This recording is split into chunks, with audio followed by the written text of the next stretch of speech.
అందువల్ల అభివృద్ధి అనేది ఈ 2.5 సంవత్సరాల్లో జరిగింది సున్నా. పైగా ఈరోజు 75,000 కోట్లు లోటు, 3,32,000 కోట్లు బడ్జెట్ అని 75,000 అప్పు తెస్తే రేపు పొద్దున అది చాలకపోతే ఇంకా అప్పులు తెసి అప్పులను ఎవరు భరిస్తారు? వడ్డీలు ఎవరు కడతారు? ఇప్పుడు దాదాపు 98,000 కోట్ల రూపాయలు పెట్టుబడికి కోసం తెస్తున్నా ఉన్నారు. అప్పులు అందులో అత్యధిక భాగం. కానీ పెట్టుబడి వ్యయమేమో 54,000 కోట్లు. అంటే ఈ మధ్యలో గ్యాప్ ఎందుకు వచ్చింది? పెట్టుబడి కోసం తెచ్చినటువంటి అప్పులు పెట్టుబడి కాకుండా వేరే దాన్ని తరలిస్తున్నారా?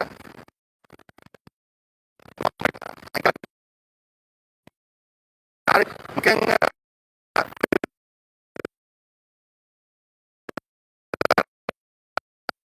రాష్ట్రం మంది అసలు వాళ్ళకి ఏమీ లేదు, వాళ్ళకి రుణాలు ఇది కానీ ఏమి.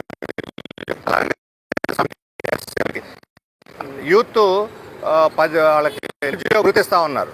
పోయినసారి కూడా మళ్ళీ లోకేష్ చెప్పాడు నిరుద్యోగ వృత్తి అమలు జరిగిపోద్ది ఈ సంవత్సరం నుంచి అని. మహిళలకు 1,500 స్త్రీధనం